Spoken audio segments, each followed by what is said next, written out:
اللہ کی قسم میرے نبی کا فرمان ہے، معاف کرنے سے عزت گھٹے تو مجھ سے لے لو، معاف کرنے سے عزت نہیں گھٹتی۔ ہے ایک بچے نے معافی مانگی اور ماں اس کو کہہ رہی تو اتنا بے غیرت ہو گیا ہے کہ تو نے معافی مانگی۔ اگر ماں کہہ رہی تو اتنا بے غیرت ہو گیا تو نے معافی مانگی۔ ماؤں کا یہ سبق ہوگا تو اولاد کیا کرے گی؟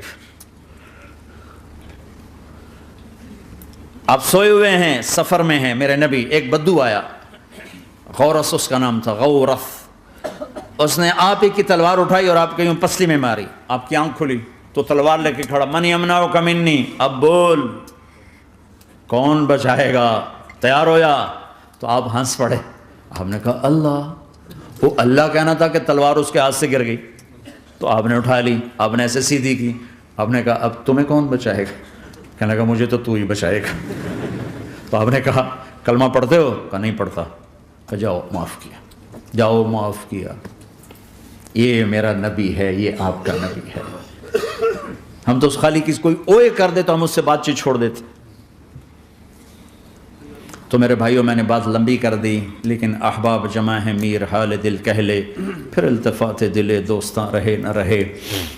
اپنی زندگی کو واپس لاؤ اللہ اس کے رسول کی طرف، اللہ اس کے رسول کی طرف، اللہ اس کے رسول کی طرف۔ تبلیغ اس کو سیکھنے کی ایک خوبصورت محنت ہے۔ یہ میرے 2 گھنٹے کی بات سے اللہ کرے قابو میں آ جائے تو مجھے اور کیا چاہیے، لیکن دنیا کا دستور یہ ہے کہ چیز محنت سے ملتی ہے۔ تو بڑے عرصے کے بعد اللہ نے ہمیں یہ تبلیغ کا کام دیا ہے جو دین کی محنت ہے، کسی فرقے کی نمائندہ نہیں، کسی مسلک کی نمائندہ نہیں، اس میں محض اللہ اس کے رسول کی بنیاد پر سب کو سینے سے لگانے کی محنت ہو رہی۔ میں نے جن استادوں سے پڑھا ہے انہوں نے ہمیں یہی سبق دیا تھا کہ سب سے محبت سیکھو، نفرت کرنے والے سے بھی محبت سیکھو۔ ہمارے ایک ساتھی جواد وسیم صاحب ڈراموں میں ہوتے تھے، پھر 4 مہینے لگے ان کے، تو وہ بتانے ملنے آئے تو ساتھ ایک ہمارے مولوی صاحب تھے، وہ کہہ رہے تھے مولانا یہ جواد صاحب ہیں، یہ ڈراموں میں کام کرتے تھے، اب ان تبلیغ میں 4 مہینے لگا لیے، اب ہم کہہ رہے ہیں کہ یہ ڈرامے چھوڑ دیں۔ تو مولانا نے فرمایا جو وہاں گرے پڑے ہیں ان کو کون اٹھائے گا، ان کو کون اٹھائے گا؟ تو انہوں نے ذرا غصہ دلانے کے لیے کہا مولانا وہاں لڑکیاں ننگی ناچتی ہیں۔ تو مولانا نے کہا ہماری ہی بیٹیاں ہیں، ہماری ہی بیٹیاں ہیں۔ کوئی مولوی صاحب کہہ سکتا ہے ناچنے والی کو میری بیٹی ہے؟ کہا ہماری ہی بیٹیاں ہیں۔ میں نے اس استاد سے قرآن سیکھا ہے، انہوں نے ہمیں محبت سکھائی ہے کہ محبت دو، لوگوں کو محبت دو، محبت۔ عامر خان سے میری ملاقات ہوئی، میں نے اس کو کوئی دین کی بات نہیں کی، صرف محبت دی۔ اب تک اس کے میسیج آتے کہ میں زندگی میں کسی سے متاثر نہیں ہوا، تم پہلے آدمی ہو جس سے میں متاثر ہوں، میں نے کوئی جادو کیا، صرف محبت۔ لوگوں کو محبت دو، قریب ہوں گے۔ میں جب گیا بڑی مشکل سے اللہ نے، ملاقات کا کوئی راستہ نہیں تھا، وہ مجھے نہیں جانتا تھا، میں اسے نہیں جانتا تھا، تو کوئی موقع نہیں مل رہا تھا ملاقات کا۔ تو اللہ نے شاہد آفریدی کو بھیج دیا۔ شاہد آفریدی اس کی دوستی تھی، ہمارا جو کرکٹر ہے۔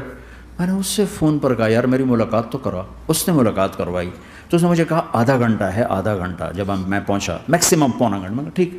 میں گیا تو وہ سہما ہوا چہرہ کہ بھائی مولانا آ گیا، پتہ نہیں کیا کہیں گے، بھائی یہ تو کیا کر رہا ہے، تو حرام کر رہا ہے، ناچ رہا ہے، گا رہا ہے، توبہ کر، ابھی تیرے لیے دوزخ کا فیصلہ ہو جائے، پتہ نہیں کیا ہوگا۔ وہ ڈرا ہوا، سہما ہوا تھا۔ تو میرا ایک دور کالج لائف تھا، میرے اللہ نے مجھے ہدایت دی، اور میں 3 دن کے لیے میں اس دوست کو، اس کی نسلوں کو دعائیں دیتا ہوں جو مجھے زبردستی پکڑ کے لے گیا۔ نہ میرا تبلیغ سے کوئی تعلق، نہ واسطہ، نہ میں کوئی ان سے متاثر۔ ایک لڑکا تھا، بنگالی تھا، گشت کرتا تھا، لیکن میں اس سے ذرا متاثر نہیں ہوا۔ میرا دوست متاثر ہو گیا تھا، تو میں تو ان کے قریب سے نہیں گزرتا تھا۔ تو وہ اور میں اسکول میں اکٹھے آ رہے تھے، کالج میں اکٹھے آ رہے تھے، تو وہ متاثر ہوا، وہ 3 دن کے لیے جا رہا تھا، تو مجھے بتائے بغیر میرا ہاتھ پکڑ کے لے گیا، مجھے کام ہے چلو میرے ساتھ، اور میں اس کو انکار نہیں کر سکتا تھا، یہ میرا اس کا تعلق تھا۔ اب بھی اسی طرح بھائیوں جیسا تعلق ہے۔ میں اس کا احسان ماں، مجھے زبردستی لے گیا. ہمارے پنجابی کی مثال ہے کبے نو لت لگی وہ سیدھا ہو گیا. وہ جو ہوتا ہے ہنچ بیک ہوتا ہے نا، اس کو کسی نے لات ماری تو سیدھا ہو گیا. میں مہربانی بھائی تیری لات سے میں سیدھا ہو گیا. تو مجھے تو وہ کبے والی لت پہ گئی.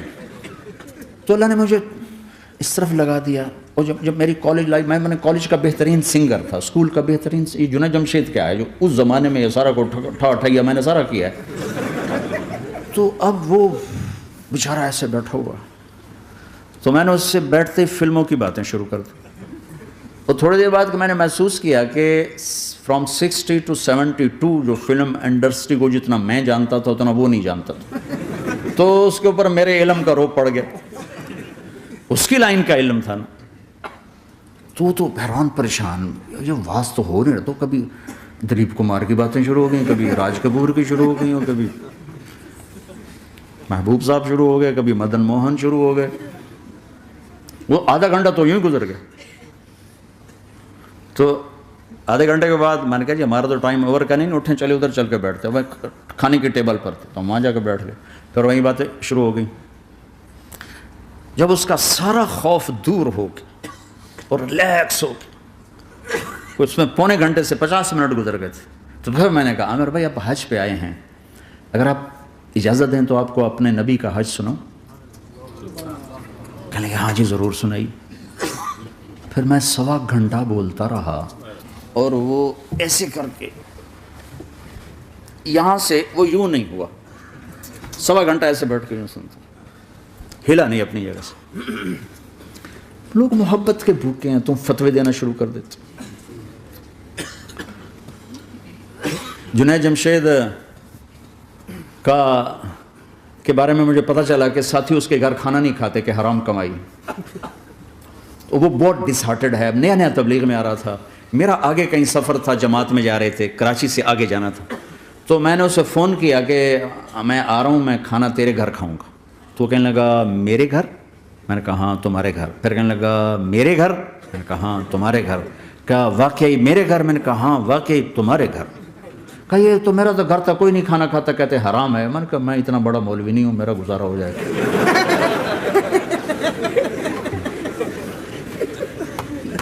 کچھ عرصے بعد وہ 4 مہینے کے لیے جماعت میں چل رہا تھا. لوگوں کو محبت.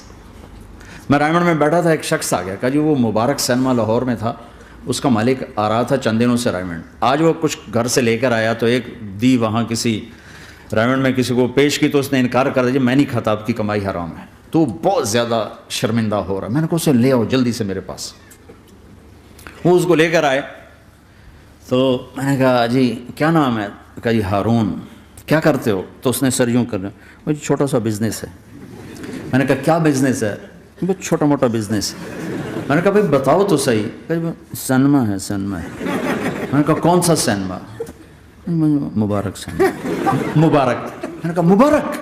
ہاں وہ جس میں شمع پروانہ میں نے دیکھی تھی وہ مبارک صاحب اس کے جو اونر تھے، پہلے ان کی فوٹو آتی تھی، مر گئے تھے وہ، ان کا سیڈ میوزک چلتا تھا، بعد میں فلم چلتی تھی. وہ مجھے ایسے دیکھنے لگا کہ یہ کیا کہہ رہا ہے. میں نے اسے یوں دوستی لگائی. دن کے بعد دیکھا تو اتنے بڑی داڑھی کے ساتھ 4 مہینے لگا. لوگ فتوے دینے میں بڑی جلدی کرتے، بدگمان بڑی جلدی ہوتی. کسی میں 100 خوبیاں ہوں، ایک کمی ہو، سری پہ کانٹا پھیر دیتے. میں اپنے ڈیرے میں تھا، ایک انجینئر پڑھا لکھا بڑا آ گیا. تم تبلیغ والے منافق ہو، تم تبلیغ والے جو ہے اوپر سے کچھ ہو اندر سے کچھ ہو، یہ کرتے شروع.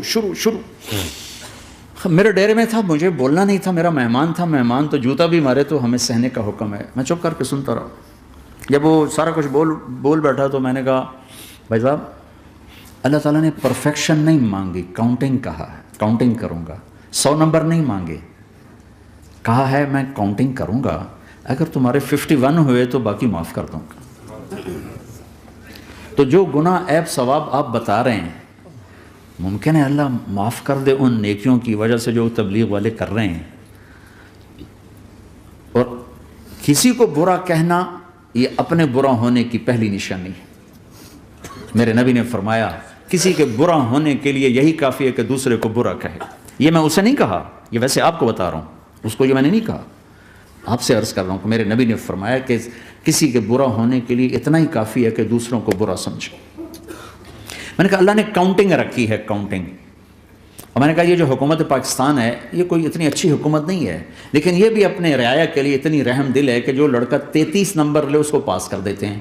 67 نمبر نہیں لیے کوئی بھی نہیں کہتا کہ تو فیل ہے، سب کہتے تو پاس ہے، تو پاس ہے، تو پاس ہے۔ فیل ہونے کا تانا کوئی نہیں دے سکتا، پاس ہے، ٹھیک ہے۔ میں نے کہا اللہ اس حکومت پاکستان سے کروڑوں گنا زیادہ مہربان ہے، پتہ نہیں کون سی نیکی پہ مہربان اگر جاؤ، لیکن جو کہ مزاج بن گیا ہے تنقید، یہاں تک ایک کہنے لو جی دیکھو جی نور جہاں 27 رمضان مر گئی، شب قدر مر گئی، میں کہا اللہ تے کیس کرو ہن جا، اللہ تے مقدمہ کرو، بھائی نور جہاں 27 رمضان کو کیوں مر گئی؟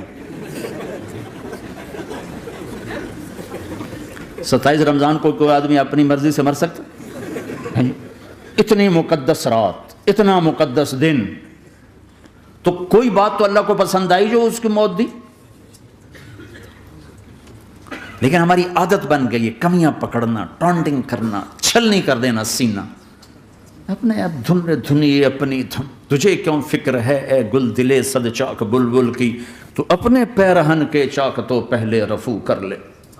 کیوں اوروں کے عیب دیکھ دیکھ خود بھی اپنے غیظ و غضب میں اور اپنے حسد کا شکار اور کبھی بغض کا شکار؟ ارے اندھے بن جاؤ گا، مجھے کچھ نہیں نظر آتا، میں صرف خوبیاں دیکھوں گا، عیب نہیں دیکھوں گا۔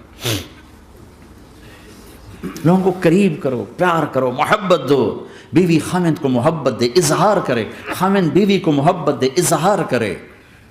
میرے نبی نے فرمایا بیویوں کے لیے زیب و زینت اختیار کرو، میرے نبی نے فرمایا اپنی بیویوں کے لیے زیب و زینت اختیار کرو، اور عورتوں کو ترغیب دی، فرمایا ام سلمہ میرے لیے ایسے میک اپ کرتی ہے جیسے جنت کی حور اپنے خامند کے لیے میک اپ کرے گی۔ کیا خوبصورت زندگی بتائی۔ ہم عائشہ کو لقمے بنا بنا کے کھلاتے تھے، محبت تو۔ 2 گھنٹے کی ملاقات کے بعد جب ہم نکلے تو نیچے تک چھوڑنے آیا عامر خان۔ حج کے بعد میں نے کہا ایک ملاقات اور ہو جائے گا، ضرور ہوگی۔ پھر اس کا میسج آیا کہ میں مدینے چلا گیا ہوں، معذرت چاہتا ہوں۔ میں نے کہا میں مدینے آ جاؤں گا، میں مدینے پہلے ہو آیا تھا حج سے پہلے۔ تو اس نے کہا کہ آپ 14 تاریخ کو آ جائیں، 4 سے 6 کا ٹائم میں نے آپ کے لیے رکھا ہے۔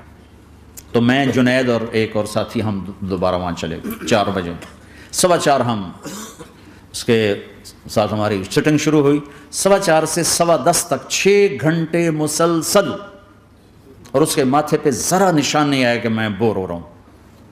اور اس کے بعد ہم اٹھے، اس کا جی نہیں چاہ رہا تھا کہ ہم اٹھ کے چلے جائیں، محبت۔ پھر ایک امتحان پڑ گیا، میں اجتماع میں تھا رائمنڈ کے پچھلے سال، اس کا میسج آ گیا میری فلم تلاش آ رہی، اس کی کامیابی کی دعا کرو۔ اے چنگی بات، میں کہا اب کیا کروں، جواب دینا بھی ضروری، دعا بھی نہیں ہو سکتی، کیا کروں۔ تو جب وہ میسج آیا تو میرے سامنے کوئی 10-12 علماء بیٹھے تھے، میں نے کہا بھائی یہ میسج ہے، اس کا جواب، کہا جی یہ ہمارا فیلڈ نہیں تمہارا ہے، تو ہی جواب دے۔ میں سارا دن سوچتا رہا، مجھے کوئی جواب سمجھ میں نہیں آیا، کہ جان بھی بچ جائے، جواب بھی چلا جائے۔ پھر اگلا دن بھی گزر گیا، مجھے کچھ سمجھ میں نہیں آیا۔ میں عصر کا وضو کر رہا تھا، ایک دم اللہ نے ایک مضمون دل میں ڈالا، تو میں نے فوراً بیٹھ کر اس کو میسج کیا کہ عامر بھائی جو کریٹو ہوتا ہے نا ذہن، یہ اللہ کسی کسی کو دیتا ہے، تخلیقی ذہن یہ اللہ تعالیٰ کسی کسی کو دیتا ہے، ہر ایک کو نہیں دیتا، اور یہ اللہ کی بہت بڑی عطا ہوتی ہے۔ اور میں نے تمہارے ساتھ جو وقت گزارا اس میں میں نے دیکھا کہ اللہ نے تمہیں تخلیقی ذہن دیا ہے، تم کریٹر ہو، اور جو لوگ اس ٹائپ کے ہوتے ہیں وہ کامیابی ناکامی کی پرواہ نہیں کرتے، وہ اپنے کام سے کام رکھتے ہیں۔ آپ کا بھائی تو فوراً اس کا میسج آیا، آپ ٹھیک کہہ رہے ہیں، آپ ٹھیک کہہ رہے ہیں۔ بات ہو گئی پہ میں تھا ہانگ کانگ، میں نے وہاں سے اس کو میسج کیا، دیکھو کسی مصروف آدمی کو براہ راست فون نہ کیا کرو، میسج کیا کرو کہ میں آپ کو فون کر سکتا ہوں، چونکہ میں اس کا بہت ستایا ہوا، بہت ستایا۔ اللہ کا فضل ہے میرا اکثر وقت مصروفیت میں ہوتا ہے، فون کرنے والے کو کیا پتہ کہ میں کس حال میں بیٹھا ہوں، اور جب میں فون نہیں اٹھاتا ہوں تو مجھے فوراً فتویٰ آتا ہے متکبر ہو گئے ہو، میں وزیر اعلیٰ نہیں اس لیے میرا فون نہیں اٹھا رہے ہو. میں سعید انور ہوتا، جنید جمشید ہوتا، میں شہباز شریف ہوتا، میں پتہ نہیں پرویز الہی ہوتا، تو پھر تو تم میرا فون اٹھاتے. اس قسم کے میسج آتے ہیں پھر جو انتہائی تکلیف دہ ہوتے. کسی کی جو ذاتی زندگی ہے وہ اس کو اللہ نے حق دیا ہے، اس میں انٹرفیرنس جو ہوتی ہے کہ میں کسی کی بات سنوں نہ سنوں، اللہ نے مجھے حق دیا ہے. پھر خاص طور پر آپ فون کر رہے ہیں، آپ کو کیا پتہ کہ اگلا کہاں بیٹھا ہوا ہے. اور اس نے بہت لوگوں کو بد اخلاق بھی کر دیا ہے، بدتمیز بھی کر دیا ہے. اور کچھ ایسا فوبیا ہو گیا ہے. میں ٹوائلٹ میں نے سنا فون تے گلاں کردا بیٹھا، باہر لائن لگی اندر گلاں کردا بیٹھا. اور یہ ہمارے جو سوداگر ہیں تاجر پاکستانی، یہ ٹوائلٹ میں بیٹھ کے سودے کر رہے، چک لو بیچ لو کر لو، اور بے وقوفو پیشاب تو ٹھیک کر لو. ایک ہاتھ میں فون کان کو لگا تو دوسرے ہاتھ سے کھانا کھا رہے ہوتے. ارے اپنی جان کے دشمن نہ بنو کہ کھانا کھاتے ہو صرف کھانا کھاؤ، فون آف کر دو. بیوی کے پاس بیٹھے ہیں، خوش گپیاں ہو رہے ہیں، ٹرن بیوی تو پارا ہو گیا. آپ ان سے سبق سیکھو جو ہفتہ اتوار چھٹی کرتے ہیں، واقعی چھٹی کرتے ہیں، فون بھی ان کا آف ہوتا. تمہیں کون سا ہابڑا پڑ گیا ہے کہ سوتے ہوئے بھی فون، بیوی کے پاس بیٹھے ہوئے فون. کسی کی نجی زندگی میں، پرائیویٹ زندگی میں اس قدر دخل اندازی، یہ بدتمیزی کی انتہا ہے. چونکہ میں اس کا دکھی ہوں، اس لیے مجھے نہیں پتا یہاں تمہارے یہاں کیا دستور ہے، لیکن میرے ساتھ یہی ہوتا ہے کہ ایک نمبر سے 30 کالیں آ رہی ہوتی. ایک دفعہ میں بھول گیا، فون بند تھا، میں رات کو نفلوں میں تھا. جب سلام پھیر کے بستر پایا تو دیکھا 80 کال ایک نمبر سے آئی تھی. ایک نمبر سے 80.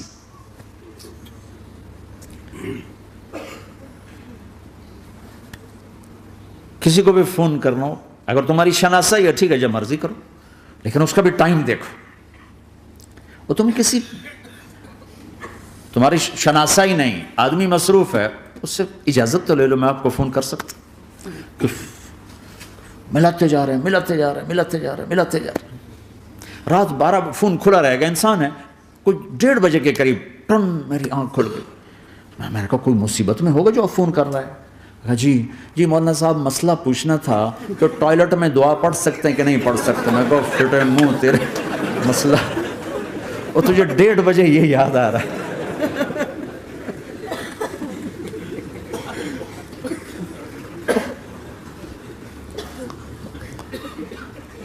اس فون نے بہت دکھی کیا لوگوں کو. اس کے آداب سیکھو. جس دن چھٹی ہو فون بند کر دو، اپنے بچوں کے ساتھ رہو، بیٹھو فون بند کر دو. اپنے بچوں کو ٹائم دو، بیوی کو ٹائم دو، ان کا حق ہے یہ. وہ میرا بھائی ہارٹ اسپیشلسٹ ہے نا، وہ فون بند نہیں کر سکتا ہے کہ پتہ نہیں کب کوئی ایمرجنسی آ جائے کب.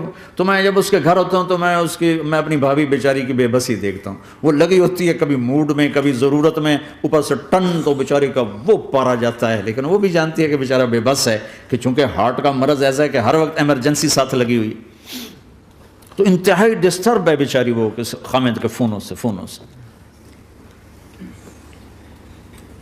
تو میں نے اسے میسج کیا کہ میں طارق جمیل ہانگ کانگ میں آپ کو فون کر سکتا ہوں. میں آپ کو فون کر سکتا ہوں. میں ہمیشہ اسے، اب بھی میرا فون پہ رابطہ ہے، میں پہلے اسے میسج دیتا ہوں میں آپ کو فون کر سکتا ہوں. اگر اس کا جواب نہ ہے پھر میں نہیں کرتا ہوں. کبھی وہ خود کر لیتا ہے، کبھی وہ میسج دے دیتا ہے کال کر لیں. تو تھوڑی دیر بعد اس کا فون آ گیا کیونکہ میں اس وقت دلی میں ہوں، کانفرنس میں تھا. میں نے آپ کا میسج دیکھا تھا، میں اٹھ کے باہر آ گیا ہوں، ابھی آپ سے بات کر کے پھر میں جاؤں گا. تو اسے باتیں کرتے کرتے کہنے لگا آپ کی دعا سے میری فلم کامیاب ہو گئی. میں کہا یا اللہ میں کوئی نہیں کی تھی تینوں.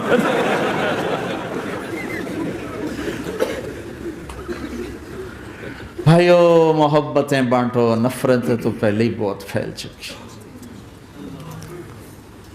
نشہ پلا کے گرانا تو سب کو آتا ہے، مزہ تو تب ہے کہ گرتے کو تھام لے ساتھ. برے کو برا کہنا کون سا مشکل کام ہے. برے کا ہاتھ پکڑ کر سینے سے لگانا، برائی سے نکالنا، کام تو یہ ہے.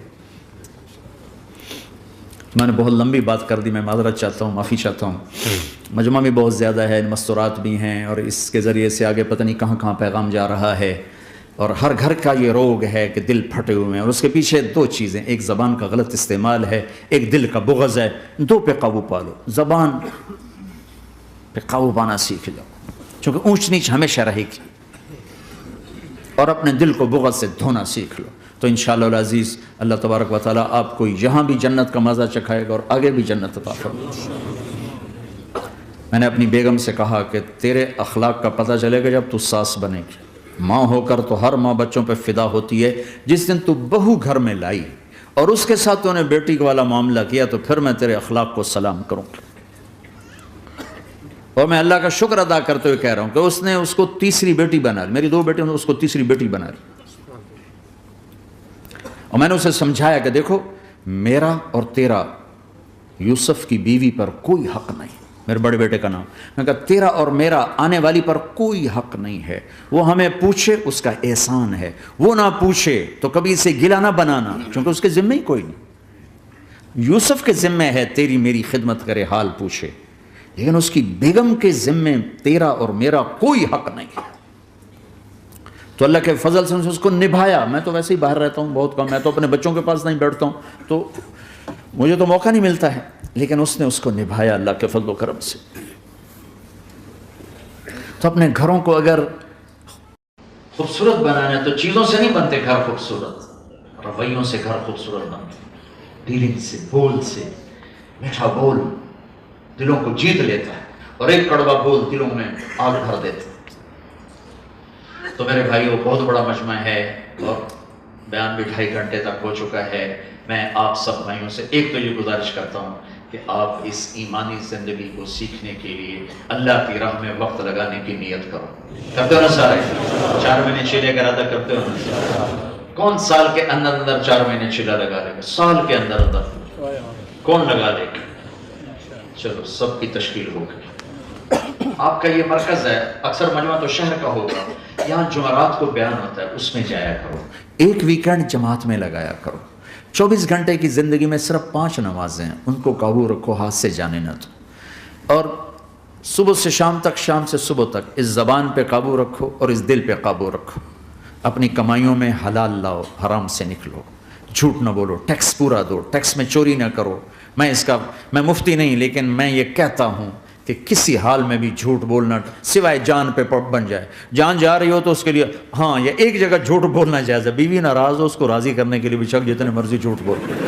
جتنا تمہیں جھوٹ بولنے کا شوق ہے نا بیوی کے سامنے نکال کہ وہاں سب جائز. اس کو خوش کرنے کے لیے جھوٹ بولنا جائز، باقی کہیں بھی جھوٹ جائز نہیں. پیسے بچا لوں جھوٹ بولوں نہیں، میں نہیں کہتا. تم دو اللہ تمہیں اور دے گا. یہاں کی لڑکیوں کو دھوکہ نہ دو، پیپر بنانے کے لیے شادیاں کرو. ایک اور بات کہتا ہوں، پاکستان انڈیا میں جائیدادیں بنانا چھوڑ دو. اب تمہاری نسل واپس نہیں جائے گی، یہیں رہیں گی. یہ واپس جا سکتے، لوڈ شیڈنگ میں رہیں گے جا کے. ایک پٹھان کا خرگوش تھا، بھائی پٹھان بھائی ناراض نہ ہونا، ایسی غلطی ہے. ایک پٹھان کا خرگوش تھا، وہ گم ہو گیا. تو لوگوں نے کہا خان صاحب بڑا افسوس ہے، آپ کا خرگوش گم ہو گیا. کوئی بات نہیں بابا، اس کو نسوار لگایا ہے، جب نشہ ختم ہوگا ہمارے پاس آئے گا. تو اب تمہیں یہاں کی سہولتوں کا نشہ لگ گیا، تم واپس جا سکتے. تو پاکستان میں جائیدادیں بنانا چھوڑ دو، یہاں مال خرچ کرو، جہاں کمایا ہے وہاں خرچ کرو. یہاں کی حکومت کو نفع ہو، یہاں کے لوگوں کو نفع ہو. ہندوستان میں جائیدادیں بنانا، بنگلہ دیش میں، پاکستان میں جائیدادیں تم بناتے ہو، پیچھے قبضے ہو جاتے. اور کئی دفعہ میرے ماموں کا بیٹا یہیں رہتا، وہ پیچھے پلاٹ بنا کے ادھر آتا، پیچھے 4 دیواری ہو کے قبضے ہو چکے ہوتے. اب سال 2 سال کیس لڑتے رہو. یہاں خرچ کرو، یہاں غریبوں کو دو، یہاں مسجدیں بڑی بناؤ. دیکھو اتنی بڑی مسجد کتنی چھوٹی ہو گئی. اسکول بناؤ، اپنے کالج بناؤ، یونیورسٹیز بناؤ. جو پاکستان انڈیا بنگلہ دیش سے آتا ہے میں ہاتھ جوڑ کے ان سے معافی مانگتا ہوں، چندہ یہیں دو، اس مسجد کو دو. کتنی بڑی مسجد ہے، یہاں کتنے مدارس ہیں ان کو چندہ دو. کتنے غریب لوگ ہیں ان کو دو. اپنی زکوٰۃ یہیں خرچ کرو، اپنے صدقے یہیں خرچ کرو. ہاں کوئی آفت آ جاتی ہے ضرور کرو، تمہارے پیچھے رشتہ داروں میں کوئی تکلیف آ جاتی ہے ضرور خرچ کرو، لیکن جائیدادیں بنانے پر مت خرچ کرو. تمہیں ہمدردانہ مشورہ دے رہا ہوں. اور جو وہاں سے چندے مانگنے آتے ہیں، مسجد بنا رہے ہیں، مدرسہ بنا رہے ہیں، ان سے کہو جی 18 کروڑ آدمی نہیں بنا سکے تو میں کہاں سے بناؤں. انہیں سے کہو وہ آپ کو بنا کے دیں. میں آپ کو دیانتداری سے یہ بات کوئی نہیں ہے، یہ جرت کوئی نہیں کرے گا، میں آپ سے دیانتداری سے بات کہہ رہا ہوں. اور اکثر یہاں سے پیسہ جاتا ہے فضولیات میں خرچ ہو جاتا ہے، چاہے کوئی چندہ لے کے جاتا ہے چاہے کوئی ویسے جاتا ہے. اور یہ میں میرپور گیا، میرپور تو میرپوریوں کے گھر دیکھے 2.5 3 کروڑ کے گھر بنے، اندر بھینسیں بندھی ہوئی. میں کہا ایک کام تو 2,500 ہی ہو سکتا. ساری دنیا میں لوگ مکان کرائے پر دیتے ہیں اور وہاں کرائے پر بلاتے ہیں کہ کرایہ لے لو یہاں رہو. اب بھائی تم نے پاکستان جانا ہے، انڈیا جانا ہے، بنگلہ دیش جانا ہے تو ایک گھر بنا لو چھوٹا سا جس میں تم خود جا کے رہ سکو. لیکن وہاں تم جائیدادیں بنانے کی فکر کرو تو یہ پاگل پن چھوڑ دو. تمہاری نسل واپس نہیں جائے گی، نسوار لگ گئی ہے. یہاں بجلی جاتی نہیں، وہاں بجلی آتی نہیں، پھر کیا کرو گے؟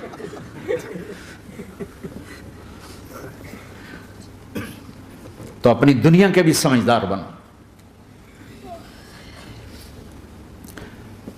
یہاں تمہاری نسل بڑھ رہی ہے، اللہ کا فضل ہے، مسلمان کی نسل میں بڑی برکت ہے. یہاں تو گاڑیاں ساری خالی جا رہی ہوتی ہیں، یا ایک ہوتا یا دو، یا ایک ہوتا یا دو. ہماری تو ہر گاڑی میں اللہ کے فضل سے پورا، بلکہ ڈگی میں بیٹھے ہوتے ہیں ہمارے بچے کئی دفعہ، یقین مانو. اور پی سی دھور بند، کتنی وہ بڑی جگہ اور کتنے وہ یعنی بڑے وہاں مہذب لوگ جاتے ہیں. ایک دفعہ وہاں کوئی میرا بیان تھا، میں گیا تو ایک گاڑی اندر داخل ہوئی، اندر بھی بچے بھرے ہوئے، ڈگی میں بھی بچے بھرے ہوئے.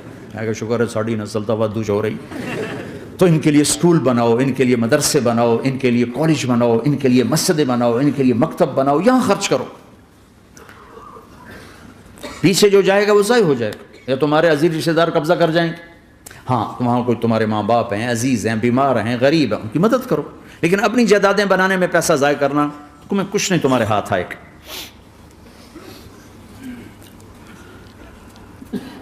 نیت کرتے ہو سارے؟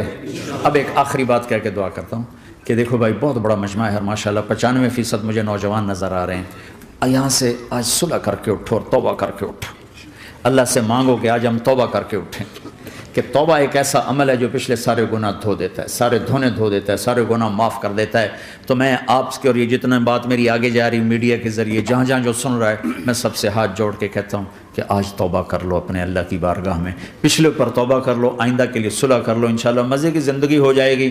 میں اللہ پہ قربان جاؤں، صدقے جاؤں کہ اس نے بھی توبہ کا دروازہ ایسا کھلا رکھا ہے، نہ کوئی عدد کی قید ہے، نہ کوئی عمر کی قید ہے. نہ یہ کہتا ہے 1000 دفعہ توڑ دی تو پھر قبول نہ ہوگی، نہ یہ کہتا ہے 60 سال عمر گزر گئی تو پھر توبہ قبول نہ ہوگی، بلکہ کہتا ہے ما لم یغرغر، جب تک تیرے گلے کا سانس باقی ہے تیری توبہ کا انتظار رہے گا. اور پھر ساتھ یہ کہتا ہے کہ تو اتنے گناہ کر کے زمین سے اٹھا کر آسمان کی چھت کو لگا دے، پھر ایک دفعہ کہہ دے یا اللہ معاف کر تو میں سارے ہی معاف کر دوں گا، ولا ابالغ، مجھے پرواہ بھی نہیں ہوگی، پرواہ بھی نہیں ہوگی.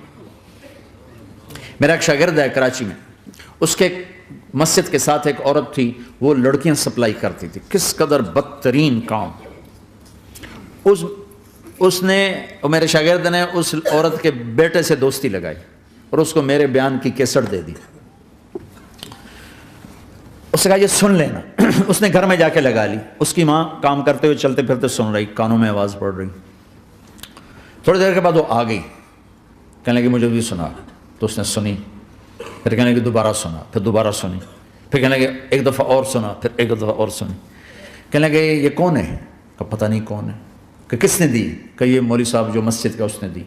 تو اس نے بیٹے کو لیا اور مسجد کے دروازے پر آ کے، لوگ تراویح پڑھ کے نکل رہے تھے، انہوں نے کہا میں یہاں کے امام سے ملنا چاہتی ہوں. تو آ گیا، امجد نام ہے اس کا. کہا مولوی صاحب یہ کیسٹ آپ نے دی ہے؟ کہا جی. یہ کون ہے؟ کہ میرا استاد ہے. کیا نام ہے؟ طارق جمیل. کہا اس نے کہا ہے کہ جتنے بھی گناہ کرو توبہ کرو تو قبول ہو جاتی ہے، تو میری توبہ قبول ہو سکتی ہے؟ تمہیں تو پتہ میں کیا کرتی ہوں. کہا ہاں بے بی توبہ تو سب کی قبول ہے. اچھا پھر میں تمہیں گواہ بناتی ہوں، میری توبہ، میری توبہ.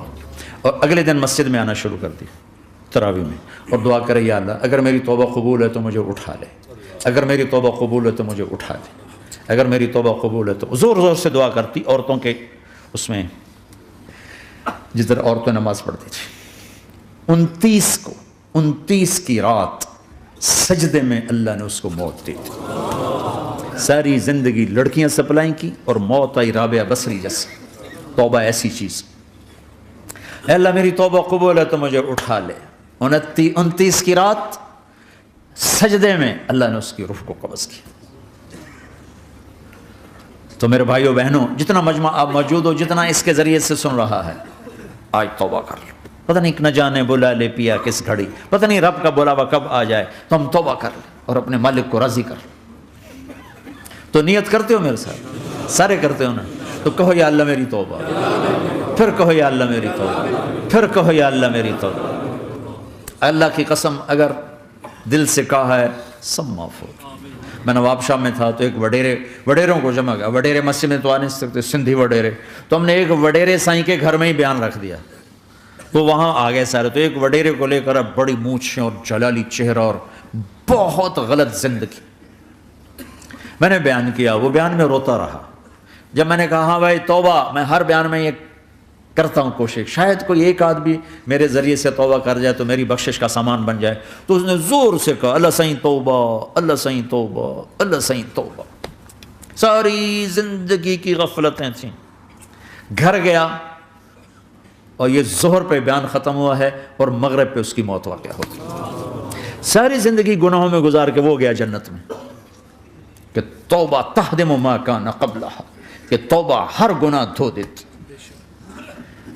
شیطان ایک راستے سے آتا ہے، کیا فائدہ توبہ کا، ادھر کرتا ہوں ادھر ٹوٹ جاتی، کیا ارے فائدہ، دیکھو یہ فائدہ نظر آئے کہ نہیں؟ دو فائدے دکھائیں، ایک سجدے میں مری ہے اور ایک ساری زندگی گناہ کر کے ظہر سے مغرب تک کا حصہ اس نے توبہ کا گزارا ہے اور گیا جنت میں۔ کبھی مایوس نہ ہونا اللہ سے کہ میں اتنے گناہ کرتا ہوں، اللہ کیسے معاف کرے گا، اللہ بڑا کرے، اللہ تھانے دار نہیں ہے، مہربان ہے، دوست ہے، ہمارا دوست ہے۔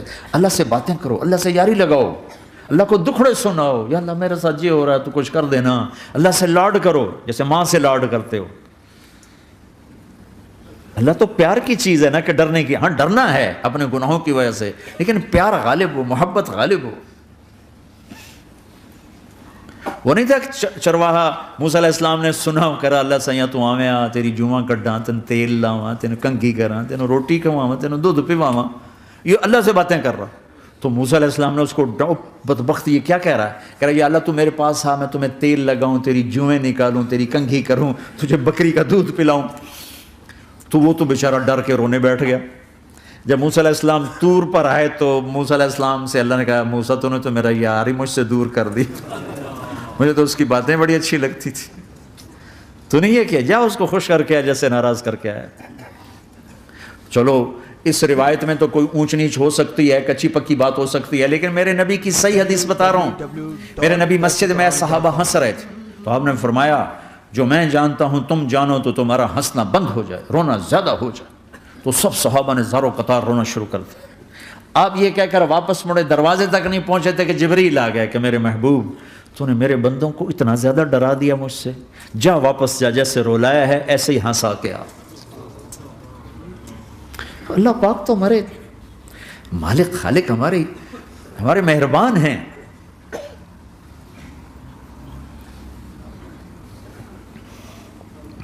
اللہ کو نہیں سنائیں گے تو کس کو سنائیں گے؟ تو جب کبھی توبہ ٹوٹ جائے اللہ کے واسطے مایوس نہ ہونا، پھر کر لینا، پھر کر لینا، پھر کر لینا، معاف معاف معاف۔ پتہ نہیں کون سی توبہ پکی ہو جائے، پتہ نہیں کون سی توبہ پکی ہو جائے۔ تو نیت کرتے ہو سارے بھائی؟ اب بہت بڑا مجمع آئے ہو، چھوٹا سا دو چھوٹے سے تبلیغ کے کام، ایک جمعرات کو مرکز میں جاؤ، ایک 3 دن ہر مہینے لگاؤ، ہر مہینے کسی بھی جماعت کے ساتھ چلے جاؤ، تو انشاءاللہ آپ کو فائدہ ہوگا۔ جس جماعت میں 3 دن میں لگے اور میں نے کہا میں 4 مہینے لگاؤں گا، 4 مہینے اللہ نے تقدیر لکھی تھی، تو میں آگے چلا گیا رائمنڈ سے مل گئی جماعت، سارے ان پڑھ، سارے بڑی میری عمر 18 سال اور سب 40 سال سے اوپر، 60 70 اور سب ان پڑھ اور سب ڈیرہ اسماعیل خان کے دیہاتی، اور اتنے غصے والے کہ جماعت میں روز لڑائی ہوتی تھی۔ ایک آدمی چائے نہیں پیا کرتا تھا تو وہ روزانہ کہتا چائے کیوں بنائی ہے میری، چوانی واپس کرو، 4 آنے میرے واپس کرو، تو 4 آنے روزانہ واپس لیتا تھا، باقاعدہ 4 آنے اس کو روزانہ واپس کیے جاتے تھے کہ میں چائے نہیں پیمڑی، میری چوانی واپس کرو۔ اور جماعتوں میں جھگڑا ہوتا ہے کہ تم نے کھانا اچھا نہیں بنایا، اس جماعت میں جھگڑا ہوتا تھا کہ کھانا اچھا کیوں بنایا۔ اس پہ لڑتے تھے کہ خرچہ زیادہ ہو رہا ہے. اور خرچہ کتنا ہوا تھا؟ 1 مہینے کا سفر، جانا آنا بس کا، جانا بس کا آنا. اور اس زمانے میں کوئی کھلانے والے سب خود پکایا. 2-4 جگہ کہیں ضیافت ہوئی، 27 روپے ٹوٹل خرچ ہوا تھا. کہ زیادہ خرچہ ہے، روز لڑائی روز لڑائی. ایک اس میں رانگڑ تھا، اس کو اذان کا بڑا شوق تھا، وہ جاتی اذان دینی شروع کر دی. وہ بھائی اللہ کے واسطے، بھائی تو مسجد کے معاملے میں دخل نہ دے، کیوں نہ دوں؟ گردن لمبی ہوگی، مؤذن کی گردن لمبی ہوگی، میں تو دوں گا.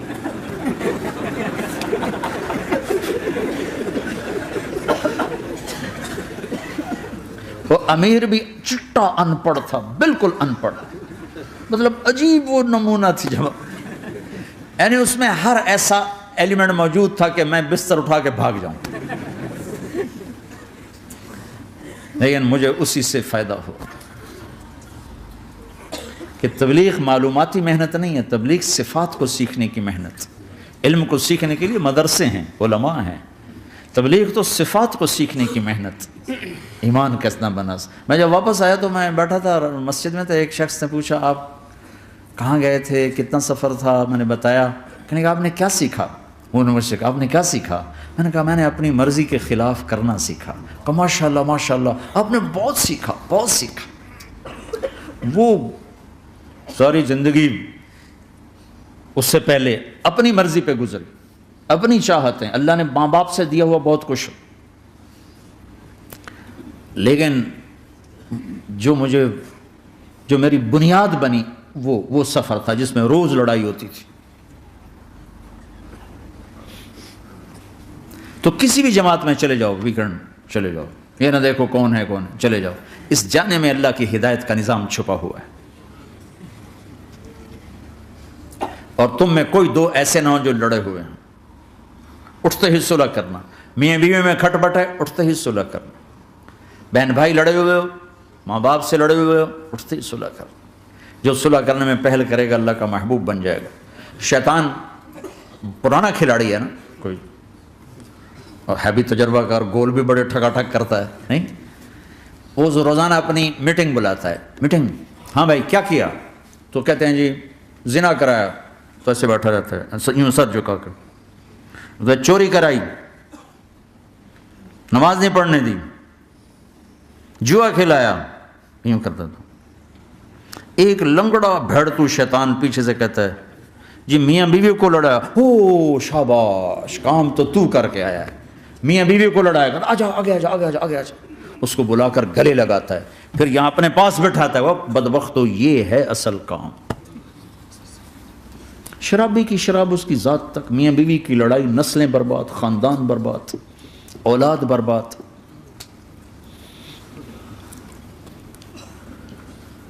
تو آپس کا معاشرہ بناؤ، اسلامی معاشرہ بناؤ، محبت والا، درگزر والا. ایک دوسرے کی تعریف کرو، ایک دوسرے کو گفٹ دو، ہدیہ دو. میرے نبی نے فرمایا جب کوئی سفر سے واپس آئے تو بیوی کے لیے ضرور تحفہ لے کر آئے، اور کچھ نہ ملے تو کوئی پتھر ہی لے کر آ جائے. مارن واسطے نہیں، گفٹ واسطے. اور بیوی سے اللہ کے نبی نے کہا جو بیوی اپنے خامند کو ویلکم کرتی ہے دروازے پر خوشی کے ساتھ، تو اس کو اللہ کی راہ میں جہاد کرنے والے کا آدھا اجر ملتا ہے. صرف مسکرا کے دیکھ. اندر وڑو تو منہ تے 12 وجے ہوتے، اپنے تو 24 بج جاتے. کبھی بیوی خامند کو تانا نہ دے، خامند بیوی کو تانا نہ دے. پیار محبت کے انداز میں بات کرو جو دلوں میں. اولاد کو بھی ایسی ڈانٹ ڈپٹ، یہاں تو ویسی ڈانٹ ڈپٹ نہیں ہے، لیکن میرے نبی کا طریقہ بھی یہ نہیں ہے. نیت کرتے ہیں انشاءاللہ. درود شریف پڑھو. اللہم لک الحمد کما انت اہلہ فصلی علی محمد کما انت اہلہ وفعل بنا ما انت اہلہ انک اہل التقوی و اہل المغفرہ. اے میرے مولا، تیرے ماننے والے بندے بندیوں کا جمع غفیر ہے، بہت بڑا مجمع ہے. میرے اللہ اس غفلت کی جگہ میں یا اللہ یہ تیرے نام لینے والے جمع ہوئے ہیں، تو بھی نظر کرم فرما، نظر کرم فرما، نظر کرم فرما. محبت کی نکاح دے، محبت کی نکاح دے، محبت کا معاملہ فرما. ہم ٹوٹ چکے ہیں، ہمیں جوڑ دے. ہم بکھر چکے ہیں، ہمیں سمیٹ دے. ہم پریشان حال ہیں، ہمارا بن جا یا اللہ. دنیا کے بھی ستائے ہوئے ہیں، شیطان کے بھی ستائے ہوئے ہیں. اور میرے مولا ایمان بھی کمزور ہے، جان بھی کمزور ہے، یا اللہ جیسے کمزور بچے پہ ماں باپ کی محبت زیادہ ہوتی ہے، ہم تیرے کمزور بندے ہیں، ہم پہ اپنی محبت کو زیادہ فرما، اپنی الفت کو زیادہ فرما، اپنے تعلق کو زیادہ فرما۔ یہ مجمع پتہ نہیں کہاں کہاں سے تیری محبت میں آیا ہے، مستورات بھی مرد بھی 3 گھنٹے بیٹھے بیٹھے یا اللہ تیری محبت میں بیٹھے ہیں، نہ کوئی پیچھے سیاست کی غرض ہے، نہ کوئی کسی مال کی غرض ہے، نہ کوئی آہ واہ کی غرض ہے، سب تیری محبت میں آئے۔ اے میرے مولا تو ہم سب کے دلوں کو اپنی محبت کے لیے قبول فرما لے، قبول فرما لے۔ یا اللہ تجھ سے دور ہو کر بہت دکھ دیکھے ہیں، تیری نافرمانیاں کر کے بہت دکھ دیکھے ہیں۔ اے میرے آقا، اے میرے مالک، اے میرے مالک، پتہ نہیں کب تیرا بلاوا آ جائے، تیری عزت کی قسم ہم یہ غفلت کی موت نہیں مرنا چاہتے، ہم یہ غفلت کی موت نہیں مرنا چاہتے، لیکن میرے مولا نفس ہمارے اوپر غالب ہے، ہم سے طاقتور ہے، ہمیں گرا دیتا ہے۔ ہم ہر دفعہ توبہ بھی کرتے ہیں، پکی نیت بھی کرتے ہیں، لیکن یا اللہ یہ نفس ہمیں گرا دیتا ہے، شیطان اوپر گرا دیتا ہے۔ اے میرے مولا، اے میرے آقا، ہم پہ نظر کرم فرما۔ جیسے ٹانگوں سے کمزور چلتا ہے تو گر جاتا ہے، ایسے ہی ہم ایمان کے کمزور ہیں، 4 قدم آگے چلتے ہیں تو 50 قدم پیچھے جا گرتے ہیں، ہر دفعہ تجھ سے وعدہ کرتے ہیں پھر ہر دفعہ توڑ کے بیٹھ جاتے ہیں۔ اے رب کریم ذوالجلال اللہ، اے مہربان کریم حنان منان اللہ، آج ہم تیری بارگاہ میں توبہ کر رہے ہیں، تو ہمیں نظر محبت دے دے، نظر عنایت دے دے، اس دل کو قبول فرما لے، ان قدموں کو، ہاتھوں کو، آنکھوں کو قبول فرما لے، ان میں سے ہر کمی نکال دے، ہر گناہ نکال دے۔ یا اللہ ہماری جسمانی کمیاں بھی دور کر دے، ہمارے سر سے لے کر پاؤں تک، ہمارے سر کے دماغ کے یا اللہ فطور نکال دے، بیماری نکال دے، آنکھوں کا غلط دیکھنا نکال دے، آنکھوں کی بیماری نکال دے، کانوں کا غلط سننا نکال دے، کانوں کی بیماریاں نکال دے۔ یا اللہ ہاتھ کی، پاؤں کی، دل کی، سینے کی، پھیپھڑے کی، گردوں کی، ہڈیوں کی، گوشت کی، پوست کی، کھال کی، یا اللہ ہر قسم کی بیماریوں سے ہمیں نجات عطا فرما دے۔ یا اللہ اس مجمع کی حفاظت فرما، ان کی نسلوں کی حفاظت فرما، جو ہمارے بچے اس ماحول میں گم ہو گئے ہمیں واپس عطا فرما دے، جو بچیاں اس ماحول میں گم ہو گئی ہمیں واپس عطا فرما دے، اور جو تیرے دین پر جمے ہوئے ہیں انہیں ہمت عطا فرما، انہیں روشن نشان بنا، انہیں مشعل راہ بنا، انہیں ہدایت کا نمونہ بنا، ان کو ہدایت کا چلتا پھرتا یا اللہ نمونہ بنا دے، ہدایت کا سورج بنا دے۔